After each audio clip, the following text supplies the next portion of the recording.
विद्यार्थ्यांनो, आज आपण इयत्ता 9च्या टेक्स्टबुक मधील 4.4 द टेम्पेस्ट या लेसन मधील एक सीन पॅसेज कॉम्प्रिहेन्शन साठी पाहणार आहोत।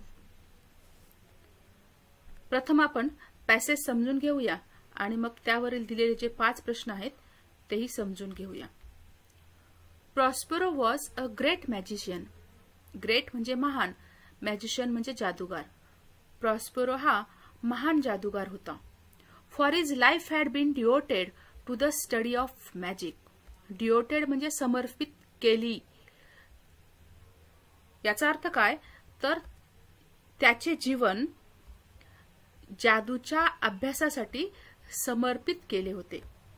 The power of his art enabled him to set free the imprisoned spirits. म्हणजे त्याच्या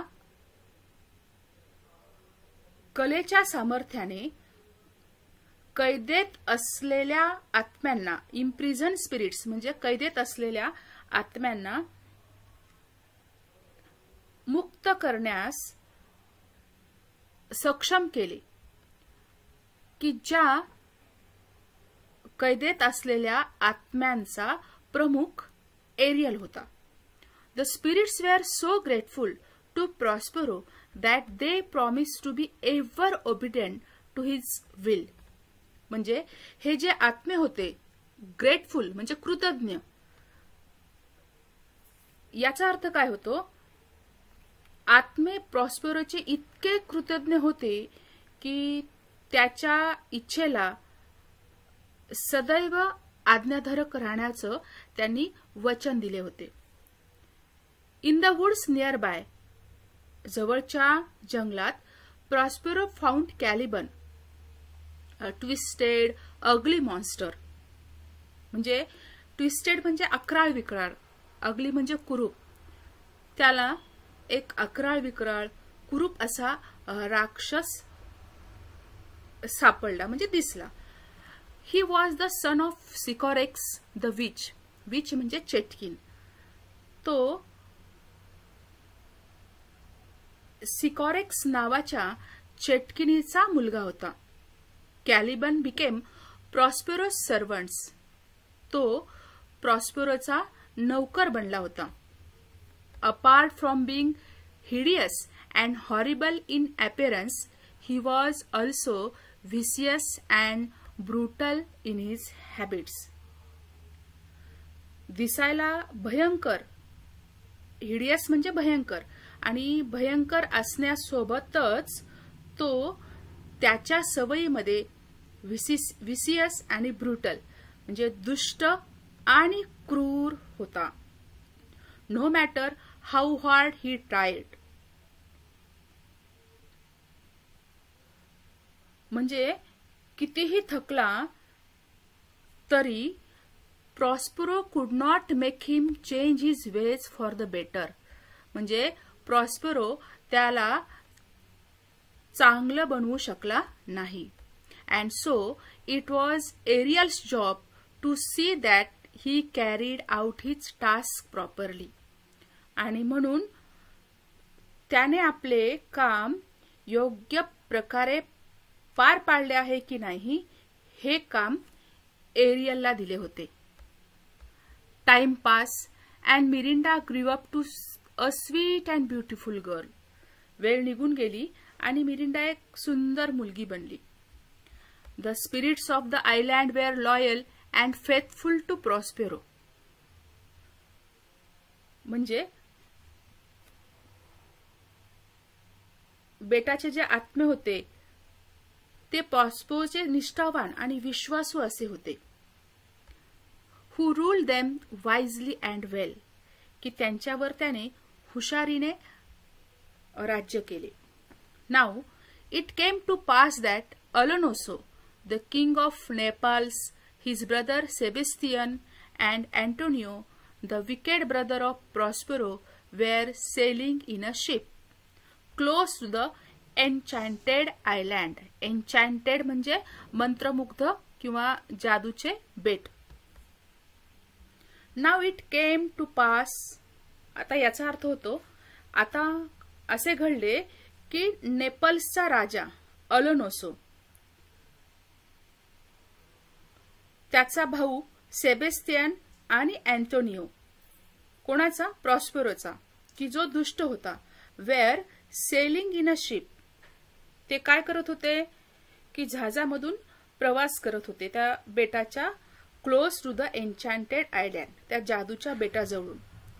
the ship was also carrying prince Ferdinand of Naples, नेपाळचा जो राजकुमार होता फर्डिनांड, याला सुद्धा त्या जहाजातून म्हणजे तो सुद्धा या जहाजातून जात होता. And the old loyal courtier Gonzalo, त्याचप्रमाणे प्रामाणिक असणारा गोंझालो नावाचा दरबारी, तो सुद्धा या जहाजातून प्रवास करत होता.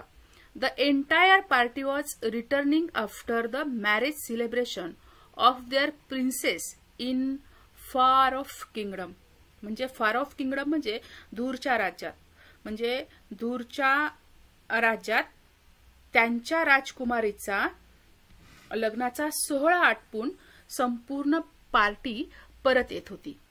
अशा प्रकारे हा पॅसेज इथे दिलेला आहे. आता आपण प्रश्न आणि त्याचे उत्तरे पाहूया. Read the following passage and complete the activities. B1. Name the following, आपल्याला नाव द्यायचं आहे. अ ग्रेट मॅजिशियन, महान असा जादूगार, त्याचं नाव काय आहे? प्रॉस्पेरो. नंबर 2. अ ट्विस्टेड अगली मॉन्स्टर, म्हणजे अकराळ विकराळ कुरूप असा राक्षस, त्याचं नाव काय आहे? Caliban. Number 3. The chief of the good spirits, म्हणजे जे चांगले आत्मे होते त्यांचा प्रमुख कोण होता? Ariel. Number 4.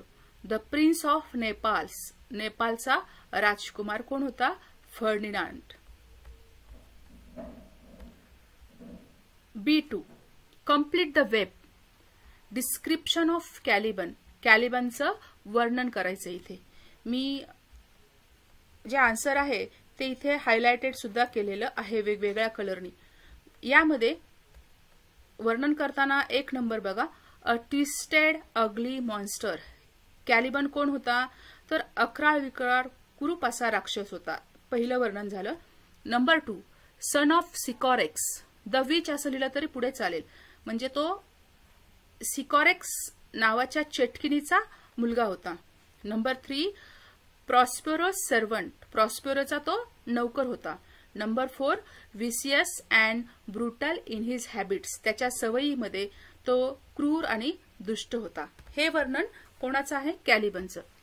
Number 3. Find out synonyms for the following from the passage. Synonyms म्हणजे समानार्थी शब्द. फ्रॉम द पॅसेज म्हणजे याच पॅसेजमधून तुम्हाला समानार्थी शब्द शोधायचे आहेत. व्हेरी अगली म्हणजे हिडियस, म्हणजे भयंकर भयानक असा दिसणारा. टास्क म्हणजे जॉब, काम. लॉयल म्हणजे विश्वासू. व्हेरी क्रुएल म्हणजे दुष्ट. Number 4. B4. Do as directed. Number 1. Prospero promise to set free the imprisoned spirits. Turn into past perfect tense. हे जे वाक्य दिलेलं आहे ते वाक्य आपल्याला पूर्ण भूतकाळामध्ये लिहायचे, पास्ट परफेक्ट करायचे. आता जेव्हा आपण पास्ट परफेक्ट करतो तेव्हा एकच टू हॅवचं हॅड हे क्रियापद आपण वापरतो आणि दिलेल्या क्रियापदाचं तिसरं रूप, म्हणजे आपलं उत्तर काय होईल? Prospero had promise to set free the imprisoned spirit. आता इथे हॅड आणि प्रॉमिस्ड यावरनं आपण वाक्य पास्ट परफेक्ट मध्ये टर्न किंवा बदललेलं आहे हे आपल्याला समजलं. Number 2. Prospero could not make him change his ways for the better. Rewrite the sentence using be able to. आपल्याला वाक्यामध्ये बी एबल टू वापरायचे. विद्यार्थ्यांनो लक्षात ठेवा की तुम्ही फक्त काय करता, कुड काढता आणि त्या ठिकाणी बी एबल टू लिहिता, पण इथे टू बीचं क्रियापद लिहिणं खूप गरजेचं आहे. जसं तुमचं इथे करता अनेक वचनी दिलाय का एक वचनी दिलाय ते लिहून ते पाहून नंतर तुम्हाला टू बीचं क्रियापद लिहायला लागेल. आता इथे कुड आहे म्हणजे भूतकाळ आहे, प्रॉस्पेरो एक वचनी आहे म्हणजे सिंग्युलर म्हणजे एक वचनी क्रियापद भूतकाळातलं टू बीचं वॉज वापरायला लागेल इथे. आणि म्हणून इथे लिहिलंय प्रॉस्पेरो वॉज, आपलं वाक्य निगेटिव्ह आहे म्हणून निगेटिव्हच मी इथे नॉट घेतलं. Prospero was not able to make him change his ways for the better. म्हणजे आपल्याला आपल्या वाक्याचा अर्थ चेंज होऊ द्यायचा नाही, पण त्याच्यामध्ये जी सूचना दिल्या त्याप्रमाणे बदल करायचा आहे. आपण बी एबल टू वापरलं परंतु वाक्याचा अर्थ सुद्धा बदलू दिला नाही. B5. What different good deeds would you like to do in your life. म्हणजे तुमच्या जीवनामध्ये तुम्हाला कोणते चांगले कृत्य करायला आवडतील वेगवेगळे आणि का. तर इथे मी तुम्हाला आन्सर सोप्या सेंटेन्सेसमध्ये दिलेला आहे. आता इथे बघा, I would like to help the poor by giving food and clothes. कोणते चांगले कृत्य करायला तुम्हाला आवडतात. इथे लिहिलंय आय वुड लाईक, मला काय आवडतील तर गरीब जे लोक आहेत त्यांना अन्न आणि कपडे देऊन मदत करायला आवडेल. Plant trees to protect nature, निसर्गाचं संरक्षण करण्यासाठी झाडे लावायला आवडतील. And be kind to animals, आणि प्राण्यांसोबत दयाळू राहणं मला आवडेल. Helping elders, donating books and keeping the environment clean are also important. म्हणजे जे वयस्कर लोक आहेत त्यांना मदत करायला, पुस्तके दान करायला किंवा आपलं जे वातावरण आहे एन्व्हायरमेंट त्याला स्वच्छ ठेवायला मला ह्या सुद्धा गोष्टी महत्वाच्या आहेत, ह्या सुद्धा गोष्टी मला आवडतील. आता इथे आपल्याला दुसरा प्रश्न दिलाय why. Doing good deeds makes the world better and brings joy to everyone. जर आपण चांगले कृत्य केले तर आपलं जग चांगलं होईल आणि आपण काय करू शकू, प्रत्येकासाठी आनंद सुद्धा देऊ शकू, आणि म्हणून चांगले कृत्य करायला मला आवडतील. अशा प्रकारे इथे तुम्हाला मी सिंपल आन्सर दिलेला आहे. तुमच्या मदतीसाठी इथे मराठीमध्ये ट्रान्सलेशन सुद्धा दिलेलं आहे. बघा इथे अर्थ A5 क्वेश्चनचं जे आन्सर दिले त्याचंच ट्रान्सलेशन तुमच्या मदतीसाठी अभ्यास करताना मी तुम्हाला दिले. बघा इथे मी वाचून दाखवते. मी गरिबांना अन्न आणि कपडे देऊन मदत करू इच्छिते, निसर्गाचे रक्षण करण्यासाठी झाडे लावू इच्छिते आणि प्राण्यावर दया करू इच्छिते. वृद्धांना मदत करणे, पुस्तके दान करणे आणि पर्यावरण स्वच्छ ठेवणे देखील महत्वाचे आहे. चांगली कृत्य केल्याने जग चांगले होते आणि सर्वांना आनंद मिळतो.